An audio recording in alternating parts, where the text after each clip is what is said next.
Assalamualaikum warahmatullahi wabarakatuh. Alhamdulillahirabbil alamin. Wassalatu wassalamu ala asrofil anbiya'i wa mursalin wa ala alihi wa sahbihi ajma'in. Pertama-tama marilah kita panjatkan puji syukur kehadirat Allah Subhanahu wa taala. Dengan qada dan iradanya kita masih diberi kesempatan dan kekuatan untuk dipertemukan di ruang yang berbahagia ini. Selawat beriring salam kepada junjungan Nabi besar Muhammad sallallahu alaihi wasallam beserta sahabat dan keluarga beliau yang telah berjuang keras untuk memerdekakan umatnya dari alam kegelapan ke alam yang terang benderang dan penuh dengan budi pekerti. Yang dihormati Bapak, Ibu evaluator, dan kita semua yang hadir dalam kesempatan ini. Izinkan saya menyampaikan strategi pembelajaran PKA, pelatihan kepemimpinan administrator, dengan judul Wawasan Kepemimpinan Pancasila. Dalam penyajian ini, Bapak Ibu,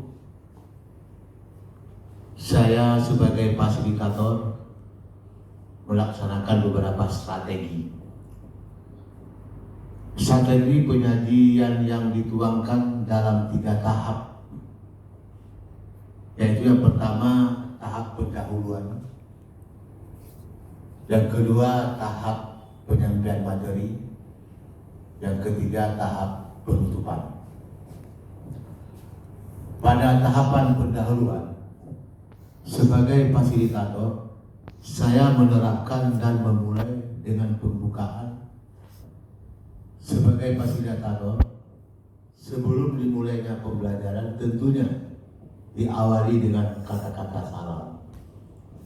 Selanjutnya, saya memperkenalkan diri. Sebagaimana biasanya, awal dalam pembelajaran, awal dalam penyajian materi, diawali dengan perkenalan diri sebagai simpul awal keakraban. Pak pepatah mengatakan, tak kenal maka tak sayang, tak sayang maka tak cinta. Seterusnya, saya sebelum memberi materi kepada peserta, diawali dengan sosialisasi dasar hukum.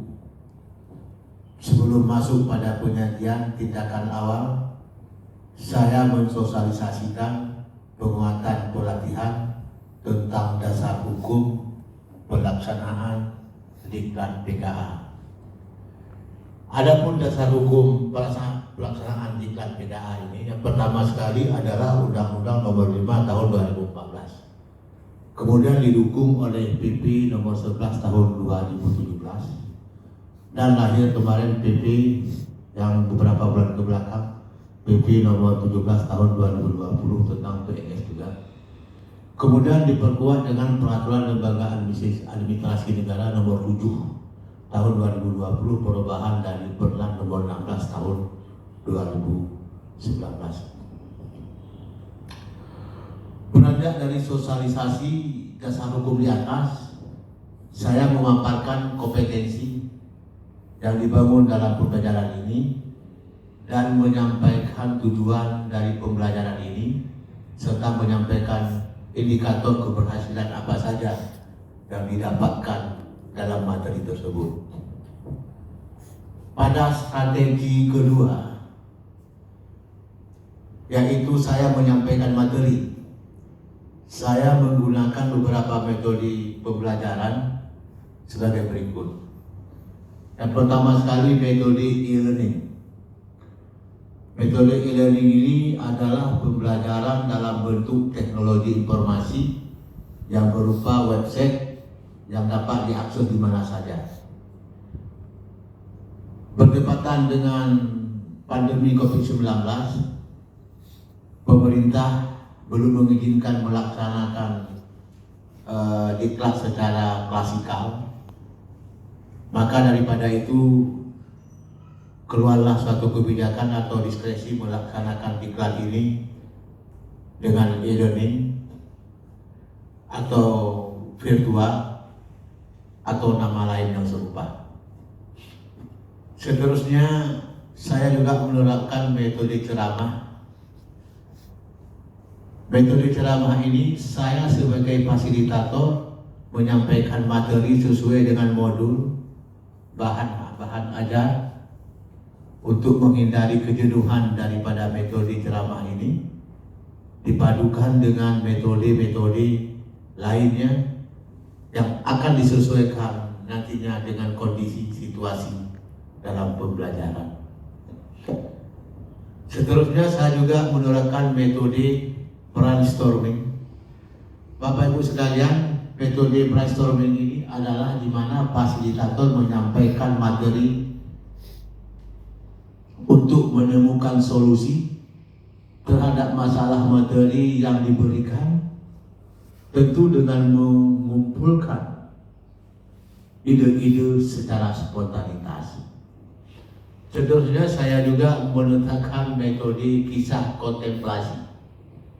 Metode kisah kontemplasi ini di mana mengajak peserta atau siswa atau peserta diklat untuk merenungkan dan berpikir dengan sepenuh perhatian tentang konten materi yang disajikan.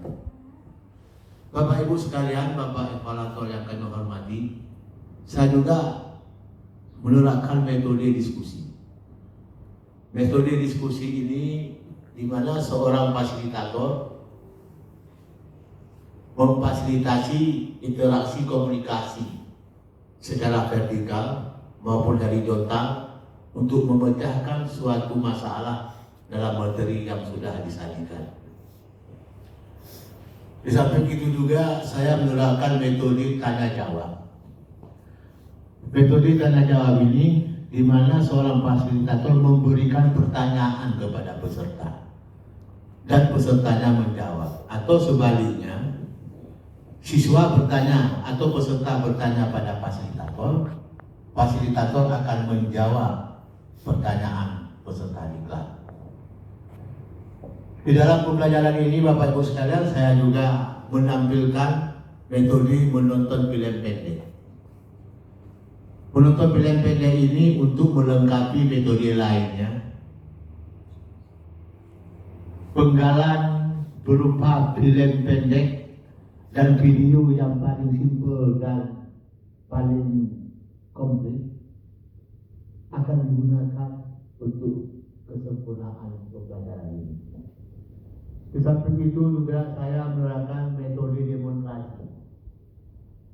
Metode demonstrasi ini memberagakan dengan urutan sebuah contoh kegiatan, baik secara langsung maupun menggunakan media yang disesuaikan dengan relevan dengan materi yang sedang disajikan. Seterusnya saya menerapkan metode kerja kelompok. Metode kerja kelompok ini tidak kalah pentingnya karena metode ini saya sebagai fasilitator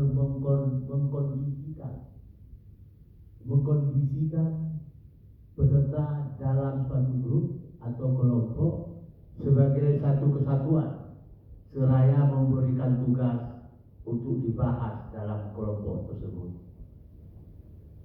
Tentunya dalam penggunaan metode-metode tersebut di atas akan lebih sempurna dalam penyampaian materi dengan didukung oleh media peralatan yang berupa modul, laptop, LCD, flip chart, juga termasuk headphone, bahkan spidol. Dalam penyajian materi, kemungkinan ada kebijakan-kebijakan diskresi baru yang aktual, tentunya menjadi referensi atau pertimbangan kami sebagai penambahan materi. Bapak evaluator yang kami hormati, pada strategi terakhir yaitu penutupan pembelajaran, dengan berakhirnya penyajian materi ini, saya sebagai fasilitator tentunya meneruskan dengan merangkum atau membuat rangkuman bersama sekaligus menggiring peserta untuk menanggapi dan memberi tanggapan serta bertanya. Saya sebagai fasilitator juga melaksanakan evaluasi secara umum berupa memberi tugas dan latihan berbentuk podcast atau tugas-tugas dalam bentuk lainnya. Bapak Ibu sekalian, inilah presentasi saya dan saya akhiri. Mohon maaf atas segala kekurangan. Billahi taufik wal hidayah. Wassalamualaikum warahmatullahi wabarakatuh.